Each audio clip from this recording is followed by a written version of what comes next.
What's up, y'all? It's your boy Dontavious, aka DT, three-time Team USA high jumper. And today I want to tell y'all why you need to stop high jumping every day.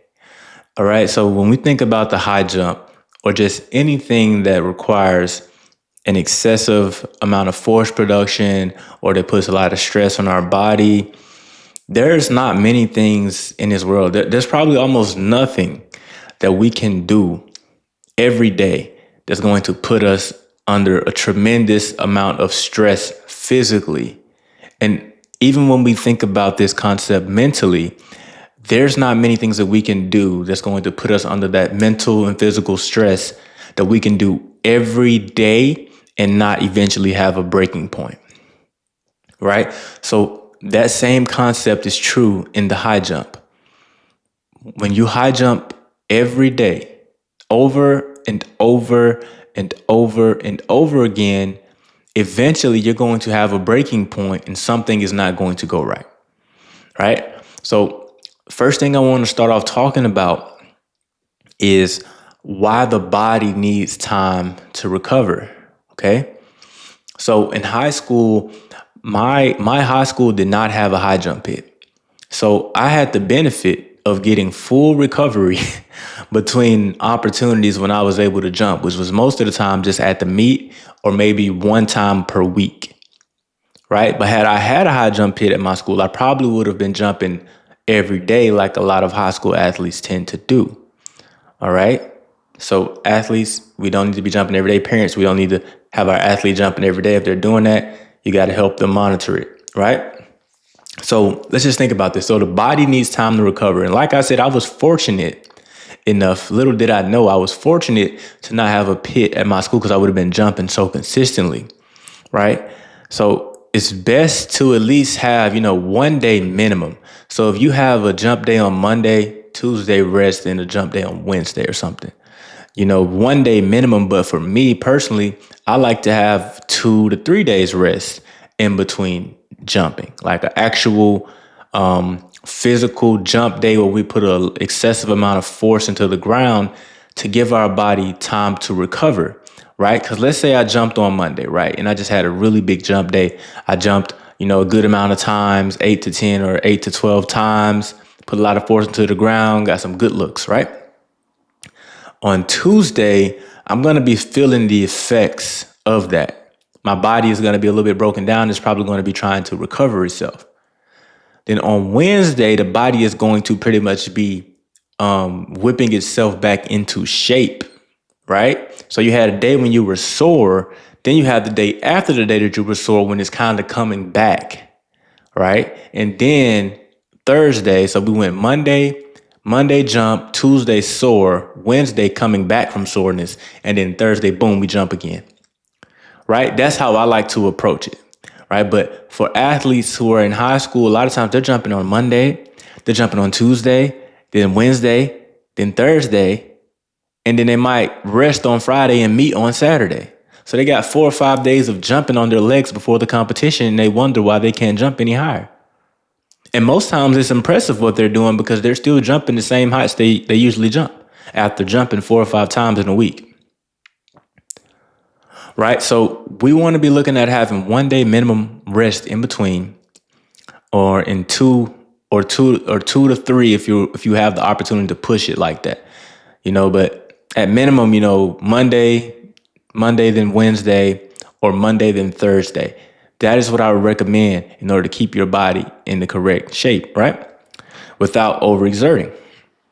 So number 2, so let's think about the second reason really why we don't want to be jumping every day. Okay, guys, so fatigue will set in. Now, I kind of touched on this earlier when we think about anything that we're doing excessively, we're eventually going to have a breaking point.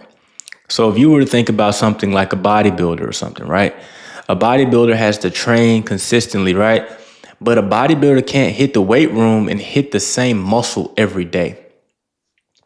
Okay? They can't just go in there, bench press on Monday, Tuesday, Wednesday, Thursday, Friday, same lift. Because they're not going to give that muscle time to rebuild and recover. They're just going to keep on breaking it down, and tearing it up till eventually they may end up hurting something.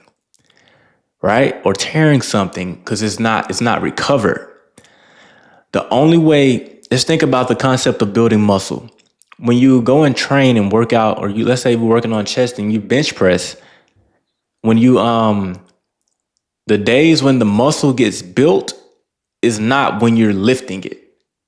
It's when it's building back and recovering, when you're resting. That is when the muscle builds. That is when the work really comes to fruition. The work that you did, it starts to come to fruition when you're resting. Okay? Same thing is true in the high jump. If you go to practice and you have a big jump day, boom, boom, boom, boom, popping it, boom, pop. You just put all this stimulation and, activation into your leg and got these big outputs. And you like did a practice PR there. You just jump higher than your regular PR. That doesn't mean, oh, let's go back out tomorrow and let's do it again. Let's do it again. No, your body is going to be tired. You're going to be physically tired, but you're going to go back out there and try to put down the same thing you did the day before. And all you're going to be doing is putting more stress on the body. It's already tired. It's fatigued. Then you go out and do it again and again and again. Then eventually, like many young athletes, we have shin splints. We have patellotendinitis. We have jumper's knee. We have all of these different things that are simply coming from overexertion, too much, too often, too much jumping. And it can be prevented. Okay, high jump is not an event, guys, where if I just jump every day, I'm just going to be better. No, because there are so many other things in the event that you can get better at that are going to help you be better, and you never have to even jump over a bar, right? Because high jump is 90% approach, 10% in the air. Okay, so let's definitely try and break that belief of thinking we have to jump every day to get better, right? So, like I said, guys, we're trying to maintain our health and avoid injury. That's the main thing. So what we have to find is, for our parents, for our coaches, is for a way to make our athletes, understand that the jumping every day is not what's going to be the end all be all of what makes them a great high jumper. Right? Because when you're jumping every day, what you do is you take away from other things that they could be doing. For instance, I've seen, athletes or people, they just go to practice, and high jump practice is just high jump over the bar, with the bar. That's it. There are so many different things that you can do in a high jump that do not have to require you to go over the bar and go and try to get a full on jump in. And to make it even worse, the bar is usually up pretty high relative to the athlete. It's usually close to their PR, probably within 2 to 4 inches, which is high. So not only are they jumping every day, they're jumping close to their PR every day. And when you do that, you take away from what you could be doing. You could be doing different drills. You could be working on the circle run, working on the lean. You could be working on the full approach. You could be working on your rhythm. You can be working on your rotation. All of these different things that are going to help you clear a higher bar. This is everything you're missing out on when you just say, I just got to go to practice and jump. Jump, jump, jump. Okay?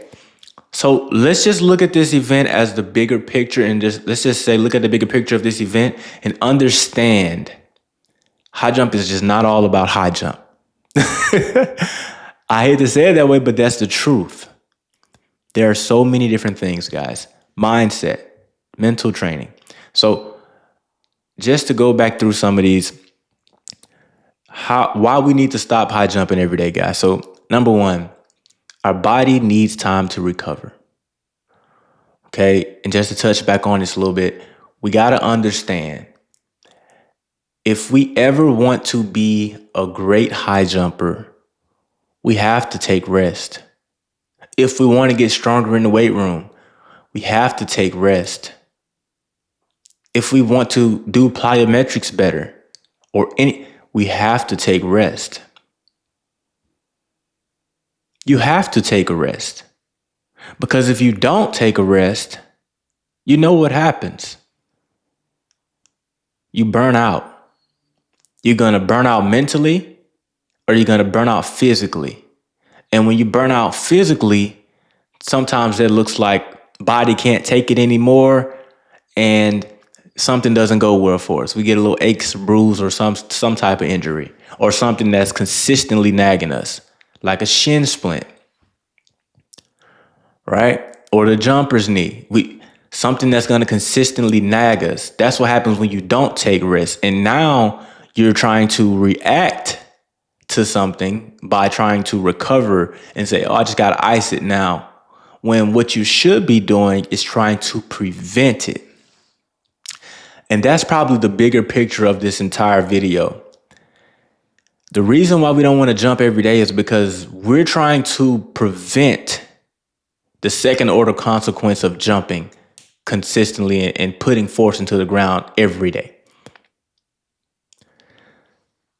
Because if we can prevent ever being injured in the first place or ever having aches and bruises, shin splints, all of these, we can stay healthy and we can stay in the game and we can continue to train and get stronger and continue to train and jump higher. A lot of athletes' downfall is injury because they don't get to jump as much. And whenever they do jump, they're in pain. So they never have an opportunity to actually ever get better.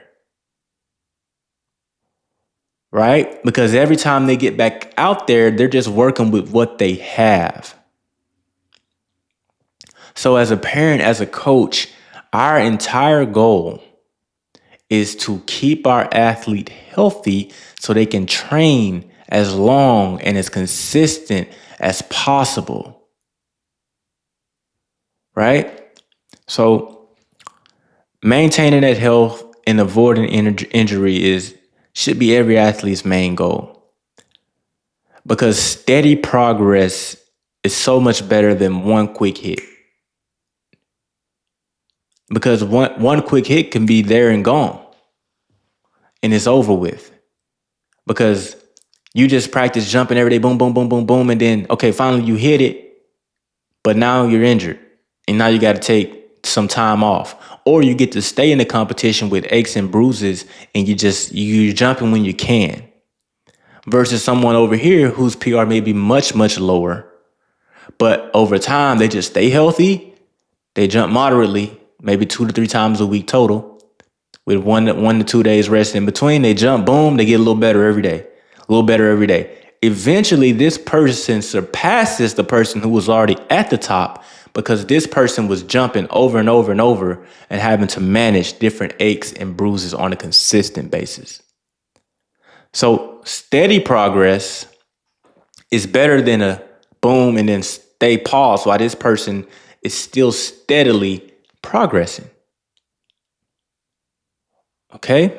So, and finally, your technique can suffer from consistently doing this over and over and over and over and over again. Right? Because if we're jumping every day, which most kids do, they just go to practice, they go to high jump practice, and they think that means high jump. It doesn't mean just high jump. You have to do drills. You have to do mindset. You have to do all these other different things that are going to be supplemental and make you a better high jumper. The act of going over the bar can only truly, really be utilized in a competition to its fullest when you have that adrenaline most times. Because most times people are not practice jumpers. They jump their best when they get in competition, which is why most times an athlete's PR in competition is better than their practice PR. So that's what we're shooting for, guys. That's why we don't want to high jump every day. Like I said, 2 to 3 days rest in between, or 1 to 2 if you can, in between jumping on a Monday and a Wednesday and a Friday, or Monday, Thursday, etc. Prepare for competition. We want to avoid any risk. We want to avoid any injury and nip it in the bud before it ever tries to come up. So we can stay healthy and stay away from minor aches and bruises that continue to nag us for the majority of the season. Okay? So That's why we do not need to be jumping every day, guys. So thank y'all for watching this video. If you like this video, please subscribe to the channel. And if you want more help with this, shoot me a DM on Instagram at Dontavious Hill, and I'll reach back out to you and get you the help that you need. And yeah, we out of there.